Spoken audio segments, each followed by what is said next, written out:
दोस्तों, मैं राजीव आप सभी का स्वागत करता हूं आपके अपने यूट्यूब चैनल जीके महाकुंभ पे। दोस्तों, केंद्रीय विद्यालय लाइब्रेरी साइंस के टॉप 100 क्वेश्चन के साथ फिर आपके सामने हूं।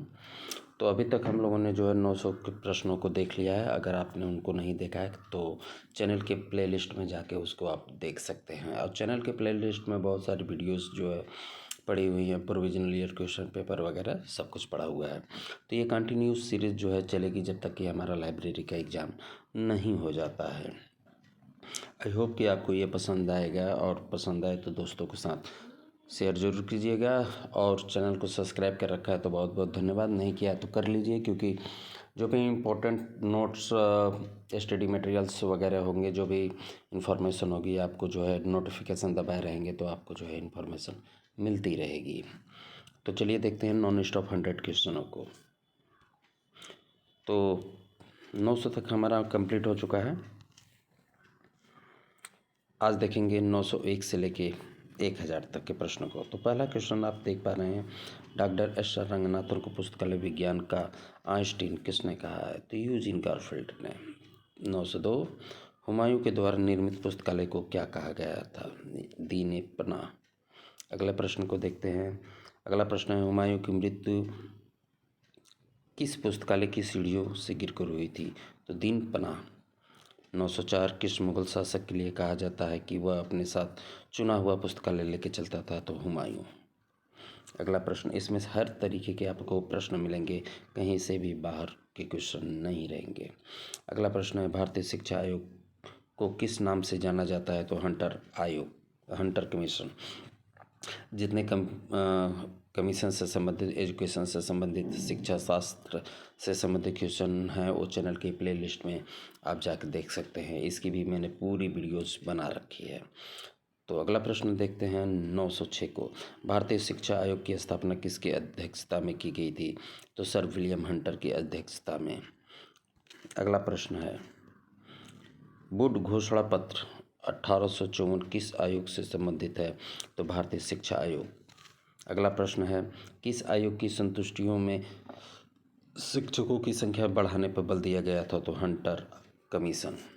अगला प्रश्न है, भारतीय विश्वविद्यालय आयोग की स्थापना कब की गई थी? तो 26 जनवरी 1902 को सर थॉमस रैले की अध्यक्षता में। अगला प्रश्न देखते हैं, किस आयोग द्वारा कहा गया था कि शैक्षिक संस्था के पास अच्छा पुस्तकालय न हो तो उससे बिल्कुल भी मान्यता न दी जाए? तो भारतीय विश्वविद्यालय आयोग 1902।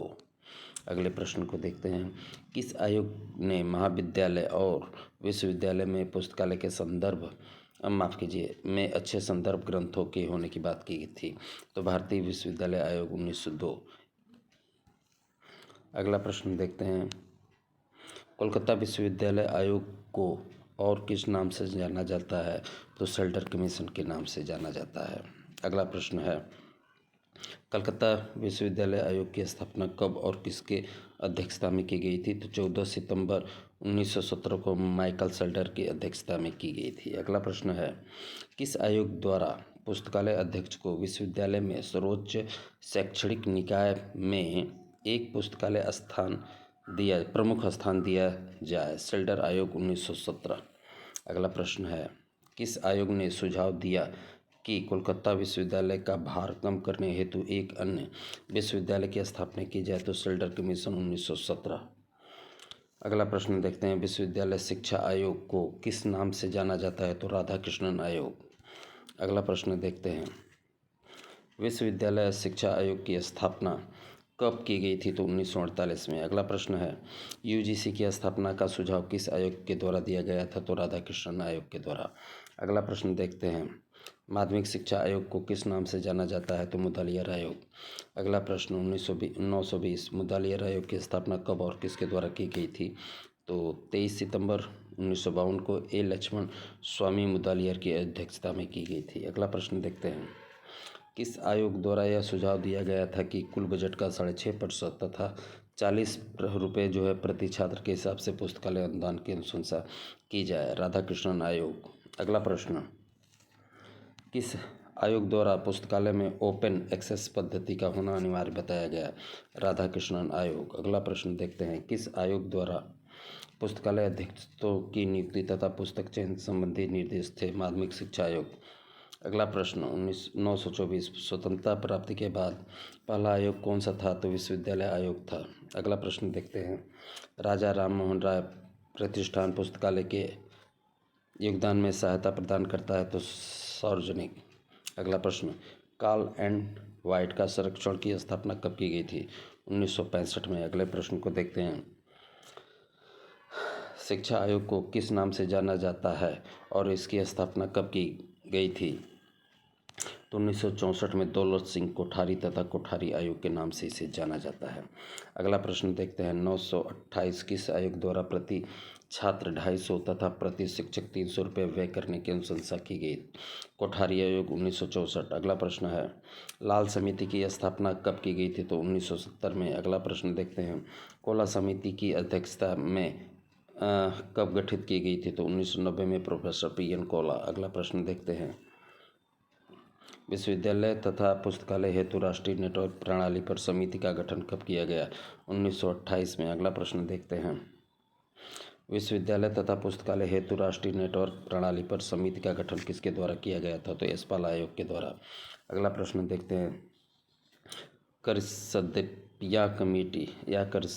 कमेटी कब गठित की गई थी? तो 1957 में प्रोफेसर CR करिसदप्पा द्वारा। अगला प्रश्न देखते हैं, किस समिति ने पुस्तकालय विज्ञान के अंतर्गत B.Liv, M.Liv और PhD कार्यक्रमों के संदर्भ में प्रवेश योग्यता पाठ्यक्रम शिक्षकों की नियुक्ति आदि संबंध में अपनी रिपोर्ट प्रस्तुत की थी? तो पुस्तकालय विज्ञान हेतु रंगनाथन समिति, जो कि 1957 में गठित की गई थी। अगला प्रश्न है, रंगनाथन समिति 1957 की स्थापना किसके द्वारा की गई थी? तो विश्वविद्यालय अनुदान आयोग के द्वारा की गई थी। अगला प्रश्न है, विश्वविद्यालय अनुदान आयोग किसके उन्नयन हेतु सहायक है? तो उच्च शिक्षा के लिए। अगला प्रश्न है, भारत में विश्वविद्यालय अनुदान आयोग की स्थापना की गई थी? तो 1953 में। अगले प्रश्न को देखते हैं। अगला प्रश्न है, राधा कृष्णन आयोग, मुदलियार आयोग एवं कोठारी आयोग में किस प्रकार के ग्रंथालय विकास हेतु सुझाव प्रस्तुत किए गए थे? तो शैक्षणिक ग्रंथालयों हेतु। अगला प्रश्न है, विश्वविद्यालय अनुदान आयोग भारत के प्रथम अध्यक्ष का नाम है CD देशमुख। अगला प्रश्न, विश्वविद्यालय अनुदान आयोग द्वारा 1957 में स्थापित ग्रंथालय समिति के अध्यक्ष कौन थे? SR रंगनाथन। अगला प्रश्न देखते हैं, 940 सर्वप्रथम किस आयोग ने यह बताया कि विश्वविद्यालय का ग्रंथालय किसी भी मामले में प्रोफेसर से कम नहीं तथा उसे प्रोफेसर के समकक्ष एवं पद एवं सेवा समान माना जाए? तो सिल्डर आयोग 14 सितंबर 1917, जो कि कलकत्ता विश्वविद्यालय के लिए बना था। अगला प्रश्न देखते हैं, विश्वविद्यालय अनुदान आयोग की ग्रंथालय समिति में प्रति व्यक्ति व सूत्र का सुझाव किसने दिया था? तो ग्रंथ पर पाठ्य सामग्री के क्रय हेतु। अगला प्रश्न है, कोठारी शिक्षा आयोग ने शिक्षा के बजट का कितना प्रतिशत ग्रंथालय हेतु खर्च करने की संतुष्टि की है? तो 10%। अगला प्रश्न है, भारत में ग्रंथालयों के विकास हेतु ब्रिटिश सरकार द्वारा नियुक्त पहला आयोग कौन सी थी? तो हंटर आयोग सर विलियम हंटर द्वारा 1854 में गठित की गई थी। दोस्तों, आप मुझे कमेंट करके ये क्वेश्चन जरूर बताइएगा कि जो पुस्तकालय का बजट होता है उसका कितना प्रतिशत कर्मचारियों पर, पत्र पत्रिकाओं पे और फर्नीचर पे खर्च करने की अनुशंसा की गई है? ये तीनों को कमेंट करके आप मुझे ज़रूर बताइएगा। अगला प्रश्न है, किस आयोग की समिति द्वारा विश्वविद्यालय बजट का 6.5% ग्रंथालयों हेतु खर्च करने का सुझाव दिया गया है? तो राधाकृष्णन आयोग। अगला प्रश्न है, RC मल्होत्रा की समिति कब आई और किस नाम से आई? तो 1983 में मल्होत्रा समिति। अगला प्रश्न है, दामोदर समिति कब आई और किस लाइब्रेरी के समकक्ष थी? तो 1971 में पॉलिटेक्निक कॉलेजों हेतु। अगला प्रश्न है, किस आयोग ने बैचलर डिग्री को 3 साल तक UGC में करने का सुझाव दिया था? तो राधाकृष्णन आयोग। अगला प्रश्न है, UGC रिव्यू लाइब्रेरी समिति की स्थापना किसने और कब की थी? तो 1961 में रंगनाथन ने। अगला प्रश्न है, RC मल्होत्रा की समिति कब आई और किस नाम से की गई थी? 1983 में मल्होत्रा समिति। अगला प्रश्न है, 50 नंबर, पुस्तकालय और सूचना विज्ञान प्रणाली पर राष्ट्रीय नीति यानी कि कौन पॉलिस की स्थापना कब और किसके द्वारा की गई थी? तो डीपी चट्टोपाध्याय कमेटी 1985। अगला प्रश्न देखते हैं। ग्रंथालय की आर्थिक सुदृढ़ बनाने हेतु संपत्ति कर के रूप में वसूला जाए, यह केपी सिन्हा कौन सी पंचवर्षीय योजना में बताया गया है? तो छठी पंचवर्षीय योजना में सभी को मुफ्त में पुस्तक दी जाए। अगला प्रश्न है, किस पंचवर्षीय योजना का उद्देश्य जिला पुस्तकालय की स्थापना करना था? तो प्रथम पंचवर्षीय योजना 1951 से 1956 तक। अगला प्रश्न है, किस पंचवर्षीय योजना में असम और उत्तर प्रदेश को छोड़कर 1,40,00,000 रुपये का प्रावधान किया गया? तो द्वितीय पंचवर्षीय योजना 1956 से 1961 तक थी। अगला प्रश्न है, किस पंचवर्षीय योजना का उद्देश्य संपूर्ण भारत को केंद्रीय, राज्य, जिला, शाखा, गांव तथा चल ग्रंथालय के द्वारा एक नेटवर्क में स्थापित कर आना था? तो तृतीय पंचवर्षीय योजना 1961 से 1966। अगले प्रश्न है, 1964 में श्री बी के राव की अध्यक्षता में वर्किंग ग्रुप ऑफ लाइब्रेरी की स्थापना किस पंचवर्षीय योजना से संबंधित थी? तो तृतीय पंचवर्षीय योजना से यह संबंधित थी। अगला प्रश्न है, किस पंचवर्षीय योजना में 1964 में स्थापित वर्किंग ग्रुप ऑफ लाइब्रेरी की सलाह पर सार्वजनिक पुस्तकालय व्यवस्था की गई थी? तो चौथी पंचवर्षीय योजना। अगला प्रश्न है, डॉक्टर एन शेषागिरी किस पंचवर्षीय योजना से संबंधित है? तो सातवीं पंचवर्षीय योजना से। अगला प्रश्न है, किस योजना का उद्देश्य 15 वर्ष से 35 वर्ष की आयु वाले सभी व्यक्तियों को शिक्षित करना था? तो 8वीं पंचवर्षीय योजना। अगला प्रश्न है, किस पंचवर्षीय योजना में डाटा बैंकों की स्थापना की गई तथा पुस्तकालय को समवर्ती विषय के रूप में मान्यता दिलाने का प्रयास किया गया? तो 9वीं पंचवर्षीय योजना। अगला प्रश्न, किस पंचवर्षीय योजना का प्रमुख उद्देश्य पर्याप्त रोजगार उपलब्ध कराना, सभी को प्राथमिक शिक्षा प्रदान करना है? तो 9वीं पंचवर्षीय योजना। अगला प्रश्न है, इसमें डिजिटल इंडिया को प्रमुखता प्रदान की गई और इसी उद्देश्य की पूर्ति हेतु कर्मचारियों को विशेष महत्व प्रदान किया गया, कौन सी पंचवर्षीय योजना में है? तो 12वीं पंचवर्षीय योजना, जो कि 2012 से 2017 तक चली। अगला प्रश्न है, किस योजना की मुख्य उपलब्धि में नेशनल मिशन ऑन लाइब्रेरी यानी कि ML थी? तो 11वीं पंचवर्षीय योजना 7 से 12। अगला प्रश्न, ग्रंथालय कर्मियों को प्रशिक्षण प्रदान करने हेतु सर्वव्यापी प्रशिक्षण कार्यक्रम शुरू करने वाली कौन सी पंचवर्षीय योजना थी? तो 11वीं पंचवर्षीय योजना 2007 से 2012। अगला प्रश्न है, 10वीं पंचवर्षीय योजना 2002 और 2007 किसके लिए बनाई गई? तो कंप्यूटर के उपयोग द्वारा संपूर्ण देश में सूचना तंत्र विकसित करने वाले सेवाओं का लाभ सभी ग्रामीणों में हो। अगला प्रश्न है, विश्व बौद्धिक संपदा संगठन विपो किस संस्था से संबंधित है? तो संयुक्त राष्ट्रीय संघ से। अगला प्रश्न है, बौद्धिक संपदा का अर्थ है मस्तिष्क का उत्पादन। अगला प्रश्न है, बौद्धिक संपदा अधिकार नियम कौन मान्यता प्रदान करता है? तो कॉपीराइट। अगला प्रश्न है, बौद्धिक संपदा क्या है? तो ग्रंथ, बौद्धिक विचार, सभी प्रकार के पाठ्य सामग्री।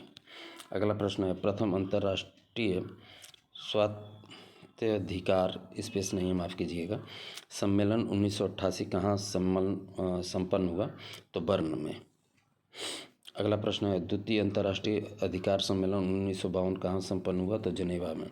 अगला प्रश्न है, सभी क्षेत्रों के भारतीय पेटेंट किस में प्रकाशित होते हैं? तो गजट ऑफ इंडिया भाग 3 में। अगला प्रश्न है, कौन बौद्धिक संपदा को सुरक्षित नहीं करता है? तो प्लग इन। अगला प्रश्न है, इफ्ला के प्रथम अध्यक्ष कौन थे? तो इसाक कोल्जियन 1927 से 1931 तक। अगला प्रश्न है, इफ्ला के वर्तमान अध्यक्ष कौन है? तो बारबरा लियसन, जो कि 2021 से 2023 तक रहेंगे। अगला प्रश्न है, इफ्ला की स्थापना कब की गई? 30 सितंबर 1927 एडिनबर्ग में। अगला प्रश्न है, इफ्ला को संविधान में कब स्वीकार कर लिया गया? 1928 में फ्लोरेंस वीनस में हुई बैठक में। अगला प्रश्न है, universal bibliography control and international mark किसका प्रोग्राम है? तो इफ्ला का है। अगला प्रश्न है, यूनिवर्सल अवेलेबिलिटी ऑफ पब्लिकेशन किसका प्रोग्राम है? इफ्ला का। अगला प्रश्न है, प्रिवेंशन एंड प्रोटेक्शन किसका प्रोग्राम है? इफ्ला का है।